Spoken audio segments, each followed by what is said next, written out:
Bonjour les amis, bienvenue sur Génération de Lumière. Connaissez-vous les 8 lois de la santé? Allons dans les Saintes Écritures et soyons éclairés.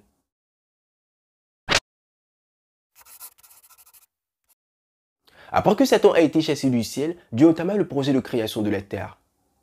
Pendant la semaine de la création, avant même de créer l'homme, Dieu prit soin de créer tout ce dont l'homme aura besoin pour vivre et être en bonne santé.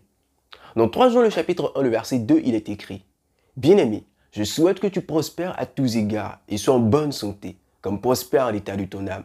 Contrairement à ce que bon nombre de personnes pensent, Dieu n'est pas intéressé uniquement dans notre bien-être spirituel, mais aussi dans notre bien-être physique et mental, d'où il a établi des lois relatives au maintien de la vie et de la santé. Et toutes les fois que ces lois seront observées, les bienfaits s'en suivront. Dans Genèse au chapitre 2, le verset 7, il est écrit: L'Éternel forma l'homme de la poussière de la terre. Il souffla dans ses narines un souffle de vie, et l'homme devint un être vivant. Le souffle de vie, ou l'air que nous respirons, est un élément important dans la constitution même de l'être humain. En effet, un environnement mal aéré entraîne une insuffisance d'oxygène dans le sang, nécessaire au bien-être des cellules de l'organisme et du cerveau. Pour un meilleur entretien du corps, il nous faut pratiquer la respiration profonde. Et le moment idéal pour le faire, c'est le matin au réveil. Durant la nuit, les mouvements respiratoires sont superficiels et des sécrétions tendent à s'accumuler dans les voies respiratoires. En respirant profondément, le cerveau s'oxygène et se réveille. Et tout le système respiratoire se prépare à fournir au corps le plus urgent de ses besoins, l'oxygène. Dans Ésaïe le chapitre 64, le verset 7, nous lisons: Cependant, ô Éternel, tu es notre Père. Nous sommes l'argile et c'est toi qui nous as formés. Nous sommes tous l'ouvrage de tes mains. Nous sommes l'argile et l'Éternel est le potier. Il n'est donc pas étonnant de voir que de même que l'eau constitue un élément important dans l'ouvrage du potier, le corps humain est constitué d'environ 70% d'eau.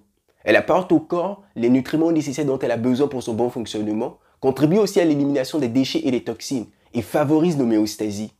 Pour maintenir le corps dans une bonne hydratation, il convient de commencer la journée avec 1 ou 2 verres d'eau. Cela aussi permet de nettoyer l'estomac et de purifier le sang. Cependant, ces 2 verres d'eau ne sont que les premiers des 6 ou 8 verres d'eau que nous sommes appelés à boire de la journée. Car en moyenne, il nous faut boire 1,5 litre ou 2 litres d'eau par jour. Genèse au chapitre 1, le verset 14. Dieu dit qu'il y ait des luminaires dans l'étendue du ciel pour séparer le jour d'avec la nuit, que ce soit des signes pour marquer les époques, les jours et les années. Le 4e jour de la création, Dieu créa les luminaires, dont le plus grand est le soleil. Mais il s'avère que le soleil est aussi un bon remède naturel pour maintenir sa santé.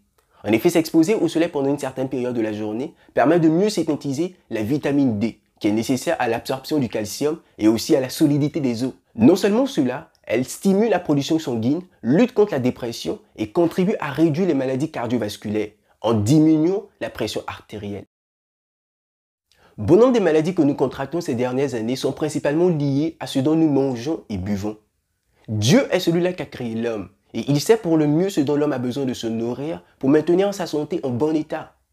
Dans Genèse au chapitre 1, le verset 29, il est écrit: Et Dieu dit, Voici, je vous donne toute herbe portant de la semence et qui est à la surface de toute la terre, et tout arbre ayant en lui du fruit d'arbre et portant de la semence. Ce sera votre nourriture. Au tout début de la création, Dieu avait permis à l'homme de se nourrir que de plantes, de légumes et de fruits. En d'autres termes, l'homme était purement végétarien. Selon Ellen White et plusieurs médecins et nutritionnistes, la viande n'est pas nécessaire pour le maintien de la santé. Quand bien même que Dieu ait permis à l'homme de se nourrir de viande après le déluge, il avait aussi établi certaines restrictions. Dans Genèse au chapitre 9, le verset 3 au verset 4, la Bible nous dit: Tout ce qui se meut et qui a vie vous servira de nourriture. Je vous donne tout cela comme l'herbe verte. Seulement, vous ne mangerez point la chair avec son âme, avec son sang. Il est vrai que cette loi est répétée dans Lévitique le chapitre 16, le verset 11. D'où bon nombre de chrétiens affirment qu'elle concernait seulement les juifs. En réalité, elle existait bien avant que le premier juif apparaisse sur la face de la terre. De plus, même les apôtres nous demandent d'observer cette loi. Dans Actes des apôtres, le chapitre 15, à partir du verset 28, ils disent: Car il a paru bon au Saint-Esprit et à nous de ne vous imposer d'autres charges que ce qui est nécessaire, à savoir de vous abstenir des viandes sacrifiées aux idoles, du sang, des animaux étouffés et de l'impudicité. Choses contre lesquelles vous ferez bien de vous tenir en garde. Dans le livre de Lévitique, Dieu donne plusieurs lois et principes relatifs à la santé et à l'alimentation. Toutes les fois que ces lois seront observées, elles produiront la vie pour l'âme qui s'y soumet. Dans Genèse chapitre 2, le verset 16 au verset 17, c'est l'Éternel qui parle. L'Éternel te donna cet ordre à l'homme. Tu pourras manger de tous les arbres du jardin, mais tu ne mangeras pas de l'arbre de la connaissance du bien et du mal, car le jour où tu en mangeras, tu mourras. Dans un monde totalement parfait, Dieu avait pris soin d'enseigner à l'homme le principe de la tempérance. Et même l'apôtre Paul dans 1 Corinthiens le chapitre 9, le verset 25, nous affirme que si nous voulons remporter la victoire à tous les niveaux de notre vie, il faudra que nous soyons tempérants en toutes choses. Le principe de la tempérance chrétienne vise à être modéré dans tout ce qui est bien, mais aussi à rejeter tout ce qui est mauvais. Dans Genèse au chapitre 2, le verset 1 au verset 3, la Bible dit « Ainsi furent achevés les cieux et la terre et toute leur armée. Dieu acheva au 7e jour son œuvre qu'il avait faite et il se reposa au 7e jour de toute son œuvre qu'il avait faite.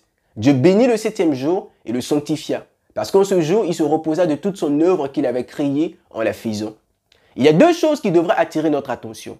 La première, c'est que Dieu se reposa. La Bible nous révèle que Dieu ne se fatigue point ni ne dort. Alors pourquoi s'est-il reposé? Jésus nous répond dans Marc le chapitre 2, le verset 27, en disant qu'en réalité, le sabbat a été fait pour l'homme. La deuxième chose, c'est que le sabbat a été béni et sanctifié. Or, dans 1 Chronique, le chapitre 17, le verset 27, la Bible dit que ce que l'Éternel bénit est béni pour l'éternité. Ainsi, le sabbat a été fait pour l'homme et c'est un jour béni. D'où le 4e commandement, dans Exode, le chapitre 20, le verset 8 nous dit « Souviens-toi du jour du repos pour le sanctifier. Tu travailleras 6 jours, tu feras tout ton ouvrage. Mais le 7e jour est le jour du repos de l'Éternel ton Dieu. Tu ne feras aucun ouvrage, ni toi, ni ton fils, ni ta fille, ni ton serviteur, ni ta servante, ni ton bétail, ni l'étranger qui est dans tes portes. » Si nous observons ce commandement que l'Éternel a établi, cela aura un impact à tous les niveaux de notre vie. Car la bénédiction qui s'attache au 7e jour s'attachera aussi à notre vie. À côté du repos hebdomadaire établi par Dieu, il est aussi conseillé d'avoir en moyenne 7 à 8 heures de sommeil par jour, ce qui nous permettra de restaurer nos forces physiques, mais aussi de restaurer nos forces mentales. Dans Genèse au chapitre 2, le verset 15, Dieu ne laissa pas l'homme oisif. Il fallait qu'il ait une occupation. D'où Dieu prit l'homme, le plaça dans le jardin pour le cultiver et pour le garder. L'activité physique est un élément important dans la santé de l'être humain, d'où l'homme doit travailler. Et si éventuellement votre travail vous rend sédentaire, consacrez donc un peu de temps pour faire du sport chaque jour, au moins 30 minutes par jour. Cela vous permettra de garder la pleine forme, d'éviter les douleurs musculaires, mais aussi d'éviter la perte de poids liée au vieillissement. Un sage a dit dans le livre de Proverbes chapitre 4, le verset 20 au verset 23, « Mon fils, sois attentif à mes paroles, prête l'oreille à mes discours, qui ne s'éloignent pas de tes yeux, garde-les dans le fond de ton cœur, car c'est la vie pour ceux qui les trouvent, c'est la santé pour tout leur corps. » Si nous avons confiance en Dieu, au point de le prendre à ses propres mots et d'obéir à tout ce qu'il nous dit, cela produira la santé dans notre vie.